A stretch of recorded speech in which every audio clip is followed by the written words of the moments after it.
తాకట్లో ఉన్న మీ బంగారాన్ని విడిపించి ఆ రోజు ఆన్లైన్ రేటుకి కొంటాం. Sharma gold company.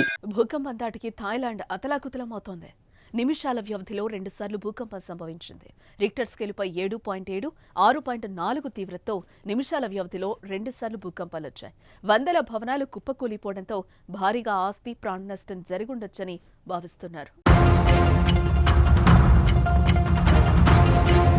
భారీ భూకంపాల నేపథ్యంలో థాయిలాండ్లో ప్రధాని పెంటోగ్డాన్ షినవత్రా ఎమర్జెన్సీని ప్రకటించారు. ప్రస్తుతం సహాయక చర్యలను ఆమె దగ్గరుండి పర్యవేక్షిస్తున్నారు. నేలమట్టమైన బహుళ అంతస్తుల శిథిలాల కింద ఎంతమంది చిక్కుకుని ఉంటారన్న దానిపై అంచనాకి రాలేకపోతున్నారు. మరోసారి భూకంపం వస్తుందన్న అంచనాలతో అధికారులు బ్యాంకాక్లో భవనాలను ఖాళీ చేయించారు. మెట్రోలు అలాగే రైలు సేవలు నిలిపివేశారు.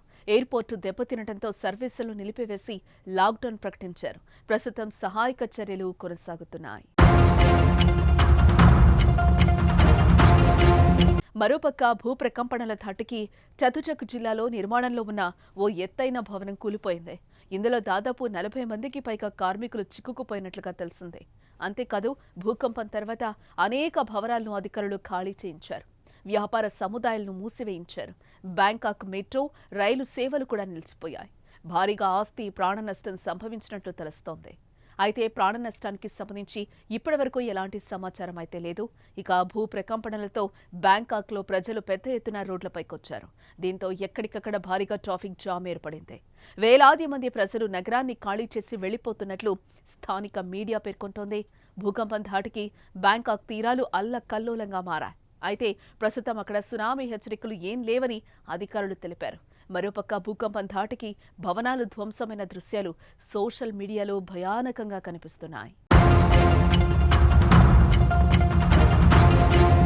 మరోపక్క థాయిలాండ్లో భూకంపంపై భారత ప్రధాని నరేంద్ర మోదీ దిగ్భ్రాంతిని వ్యక్తం చేశారు. మయన్మార్ థాయిలాండ్కు అండగా ఉంటామని ప్రకటించారు. ఈ కష్ట సమయంలో అన్ని విధాలా భారత్ సహాయ సహకారం అందిస్తామని, మీకు అండగా ఉంటామని భరోసానిచ్చారు. ఈ మేరకు ఎక్స్ వేదికగా ఆయన తన ఆందోళనను వ్యక్తం చేశారు. అక్కడి ప్రజలంతా సురక్షితంగా ఉండాలని ప్రార్థిస్తున్నారని అన్నారు. సహాయక చర్యలపై ఆయా దేశాల ప్రభుత్వాలతో నిరంతరం సంప్రదింపులు జరపాలని విదేశాంగ శాఖను మోదీ ఆదేశించారు. 2 దేశాల్లో సంభవించిన భూకంపం ధాటికి పలు భవనాలు, పురాతన దేవాలయాలతో పాటు చారిత్రక కట్టడాలు ధ్వంసమయ్యాయి. భూకంప దృశ్యాలు చూస్తే ప్రాణ నష్టం భారీగా ఉండే అవకాశం ఉందని తెలుస్తోంది.